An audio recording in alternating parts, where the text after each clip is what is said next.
السلام الله عليكم ورحمة الله تعالى وبركاته. كلنتي معنا وناكسن لهانتي ميل baan naga daawanaysaan ku soo dhawaada barnaamijka ganacsiga guuleysta toddobaadkii marba hadaha iyo kale aad ka daawataan shashada Muqdisho Cable TV. toddobaadkan barnaamijka waxa igu martay Maryan Maxamed Cumar oo ah milkiilaha Marjun Beauty Salon.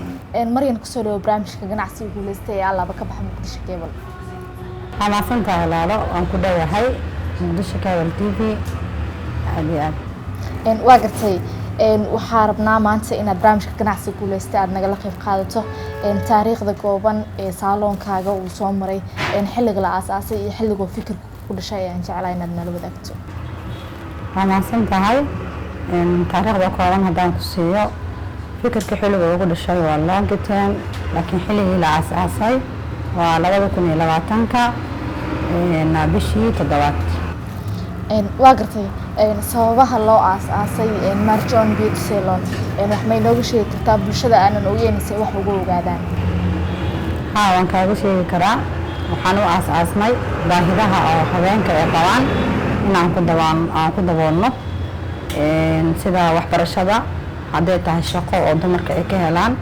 hadday tahay in dumarkii baahiyaha ay u baahan yihiin qurxinta iyo waxaas inaan ka caawino. waa gartay muddo intee leeg meedan ku qaadatay xaruntan wax walba loo soo dhameeyay in aad furtaan? waxaan ugu qaadatay taqriiban 6 bilood.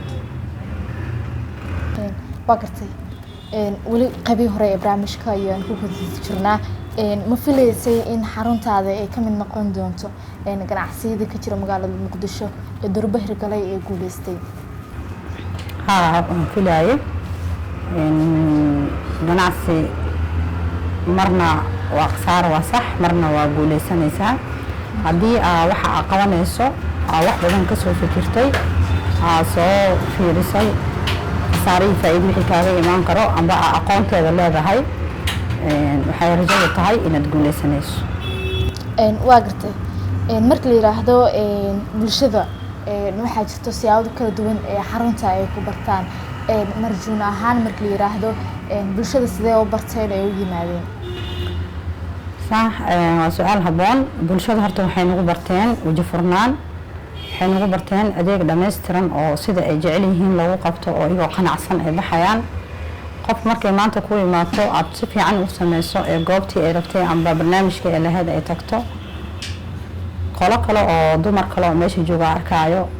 sidaas marka hadba isku kaya soo tilmaameen dabeecadeena shaqadeena shaqaalaha laftirkooda oo u cardisan inay adeeg hufan qabtaan maamulka shaqaalaha oo si fiican isugu xiran sawahaas. waa gartay salon walba wuxuu leeyahay adeeg u gaar ah waxyaabo waxaa jiro oo dadka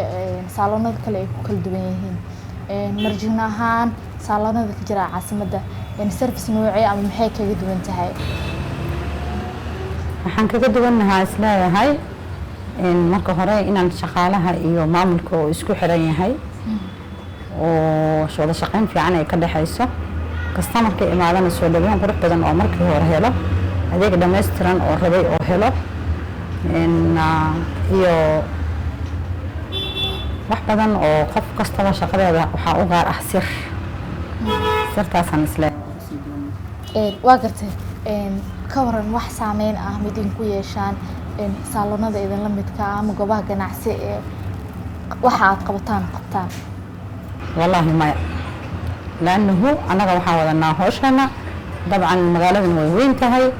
وحنا أنسانها ولي بهدي دور سلام أكلا يكوس وكردان حتى إن قف كستوى وهوش هذا وذن كرو قف كستوى حرفديسة يسودوين تيسة يسود أو كستمر كيس ولا رقمه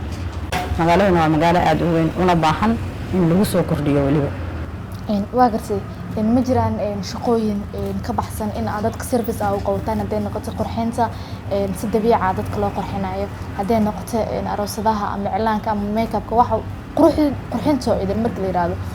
shaqo ka baxsan aad qowtaan ma jirtaa? way jirtaa waxaan qabanaa arday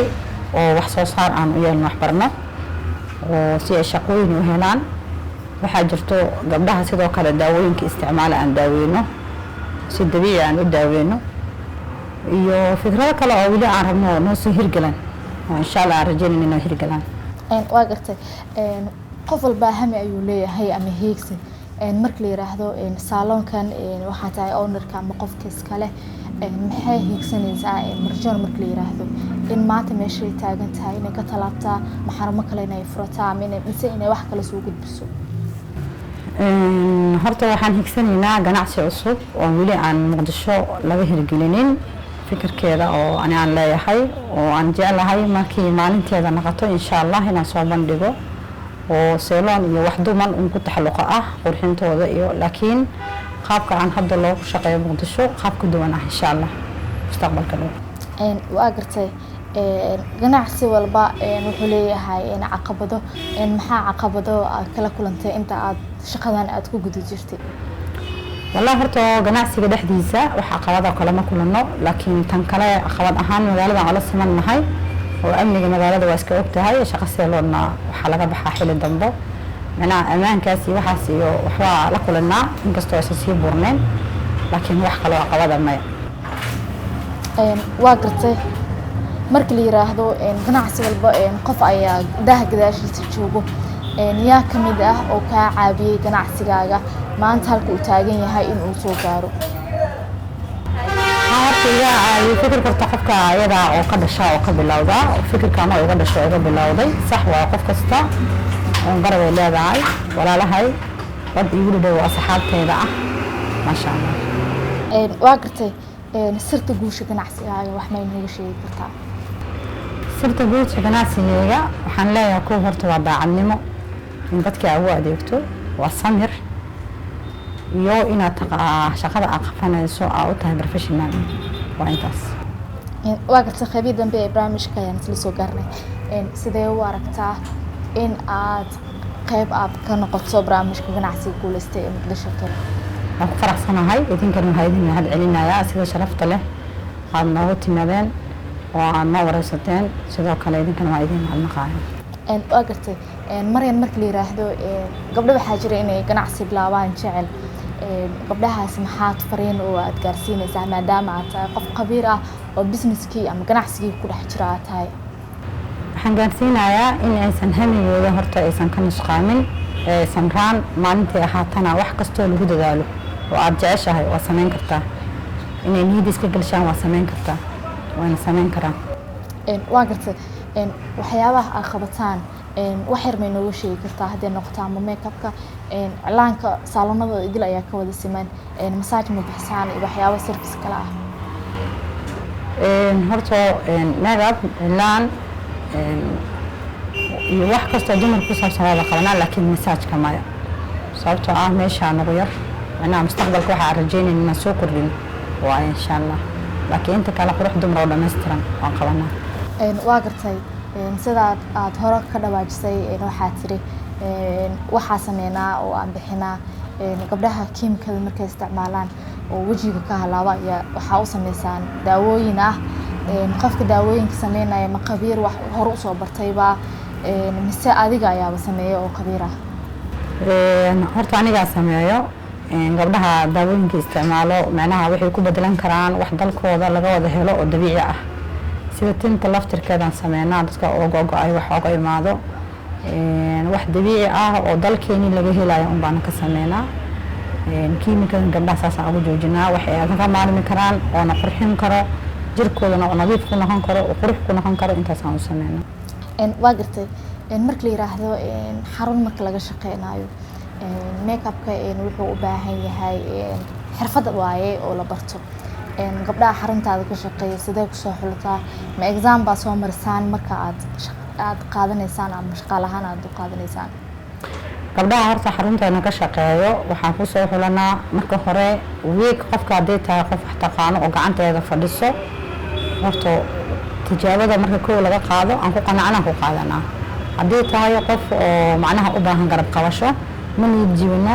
hal bil oo waxaan siinaa tababar ah oo free ah بعدين نصاصا شغالة وقام دقنا ما سنتا هذا مدن حبيبتي واتهاي دابطيال waxaan isla soo gaarnay guntii gabagabadii barnaamijka idin xasuusiyay barnaamijka waxaa marti waa hayd Maryan Maxamed Cumar oo ah milkiilaha Marshon Beauty Salon Maryan waa kaaga mahadcelinaa sida barnaamijka nagala qayb qaadatay intaan dib u kulmi doono barnaamijkan xiga waxaa idinkaga tagayaa bahal Muqdisho ee la isku duwan sidaas iyo nabadgelyo